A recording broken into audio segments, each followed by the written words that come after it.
السلام علیکم ویورز، عطاءاللہ عیسیٰ خیلوی پاکستان کی میوزک کا بہت بڑا نام۔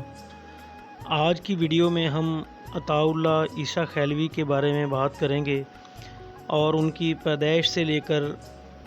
لڑکپن، جوانی، اسکول کا دور اور جتنے بھی ان کے اوپر مشکل وقت ہے یا پھر جتنے بھی ان کی پروفیشنل لائف کے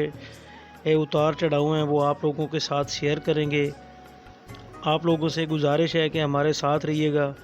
اور اگر آپ لوگ ہمارے چینل پہ نئے ہیں اور آپ لوگوں نے ہمارے چینل کو سبسکرائب نہیں کیا تو جلدی سے ہمارے چینل کو سبسکرائب کر لیں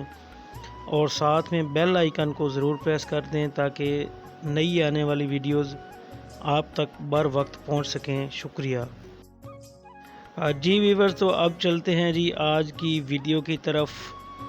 عطاءاللہ خان عیسیٰ خیلوی 19 اگست 1951 کو عیسیٰ خیل میاں والی کا ایک علاقہ ہے، وہاں پہ پیدا ہوئے۔ عطاءاللہ عیسیٰ خیلوی کا بچپن سکول کے پڑھائی کے دور سے ہی انہیں گائیکی کا بہت زیادہ شوق تھا۔ سکول دور میں جب بزم ادب کے پیریڈز ہوا کرتے تھے تو اس وقت ان کے اساتذہ کرام ان سے محمد رفیع اور مکیش کی غزلیں اور گانے سنا کرتے تھے، لیکن عطاءاللہ خان عیسیٰ خیلوی کو اپنے گھر کی طرف سے گانے کی اجازت نہیں تھی، کیونکہ وہ ایک پشتون فیملی سے تھے اور اسی لیے ان کو گھر بہت زیادہ سختی کی جاتی تھی کہ آپ نے گانے کی طرف نہیں جانا۔ عطاءاللہ خان عیسیٰ خیلوی اسکول دور میں مکمل طور پر سکول کے وقت سے ہی گاتے رہے، لیکن فیملی کی پابندیاں ان پر ویسے ہی برقرار رہیں۔ آخرکار اسکول کی تعلیم، ابتدائی تعلیم میٹرک مکمل کرنے کے بعد جب عطاءاللہ خان عیسیٰ خیلوی نے گلوکاری کو اپنا تکیہ، اوڑھنا بچھونا بنانا چاہا تو بات یہاں تک پہنچی کہ عطاءاللہ خان عیسیٰ خیلوی کو گھر چھوڑ کر جانا پڑا۔ عطاءاللہ خان عیسیٰ خیلوی نے میوزک کے لیے اپنے گھر بار کو چھوڑ دیا اور اس کے بعد انہوں نے ایک ٹرک ڈرائیور کی نوکری شروع کر دی اور وہیں پہ اپنے فن کے لیے کام بھی کرنا شروع کر دیا۔ کچھ ٹائم کے بعد جب عطاءاللہ خان عیسیٰ خیلوی، اس وقت سوشل میڈیا کا دور تو تھا نہیں، انہوں نے اپنی محنت کی کمائی سے والیوم سٹارٹ کیے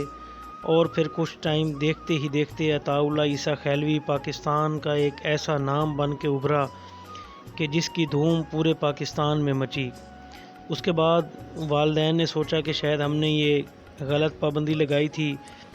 پھر عطاءاللہ خان عیسیٰ خیلوی میوزک کی دنیا میں ایسے چلے کہ ایک وقت تھا جب میڈم نور جہاں اور عطاءاللہ خان عیسیٰ خیلوی کے علاوہ پاکستان میں کوئی بڑا ان کے لیول کا سنگر نہیں تھا۔ عطاءاللہ خان عیسیٰ خیلوی کی ایک بات بڑی اہم ہے کہ انہوں نے پاکستان کی فلموں کے لیے بھی گایا۔ انہوں نے پاکستان کی فوک انڈسٹری میں نہ صرف گایا بلکہ وہ بہت اچھے شاعر بھی ہیں۔ انہوں نے غزلیں، گیت، دوڑے، مائیے خود بھی لکھے اور خود گائے۔ عطاءاللہ خان عیسیٰ خیلوی نے اپنی زندگی میں کبھی بھی کسی دوسرے ملک کے لیے کام نہیں کیا، جس طرح کہ بالی ووڈ میں پاکستان کے کافی سنگرز کام کرتے رہے ہیں۔ ان کو بہت زیادہ آفرز تھیں لیکن انہوں نے کبھی بھی پاکستان سے باہر رہ کر کسی اور انڈسٹری کو اپنے گانے بیچنے یا شاعری کو ترجیح نہیں دی۔ عطاءاللہ خان عیسیٰ خیلوی کیسٹوں کے زمانے سے چلتے آ رہے تھے۔ ان کی آواز میں جو درد تھا وہ سننے والے بہت پسند کرتے تھے۔ جب جدید میوزک کا دور آیا تو پھر پلے بیک سنگر کے طور پہ بھی عطاءاللہ خان عیسیٰ خیلوی ابھرے، اور کوک اسٹوڈیو جب 2011 میں آیا تو عطاءاللہ خان عیسیٰ خیلوی کا گایا ہوا پرانا گانا سسی کے اوپر جو انہوں نے گایا تھا، نی اٹھا والے ٹور جان گے، اس کو ری مکس کیا، اور ری مکس کرنے کے بعد کوک اسٹوڈیو کے پلیٹ فارم سے وہ گانا جب ریلیز ہوا تو اس گانے نے ایک دفعہ پھر سے عطاءاللہ خان عیسیٰ خیلوی کے چاہنے والوں میں اضافہ کیا اور عطاءاللہ خان عیسیٰ خیلوی کو پھر سے جوان کر دیا۔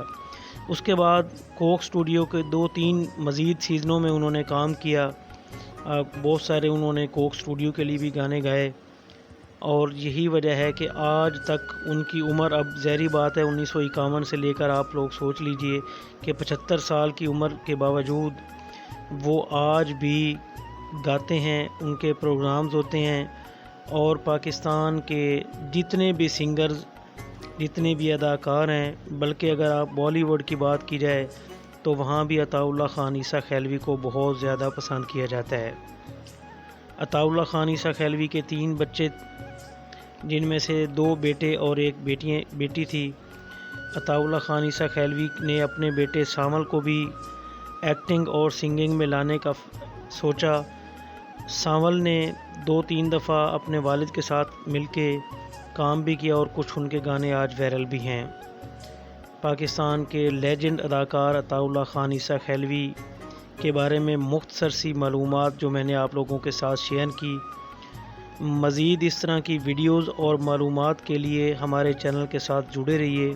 اور ایک دفعہ پھر کہوں گا کہ اگر آپ نے ہمارے چینل کو سبسکرائب نہیں کیا تو جلدی سے سبسکرائب کر لیں تاکہ نئی آنے والی ویڈیوز بر وقت آپ تک پہنچ سکیں۔ شکریہ۔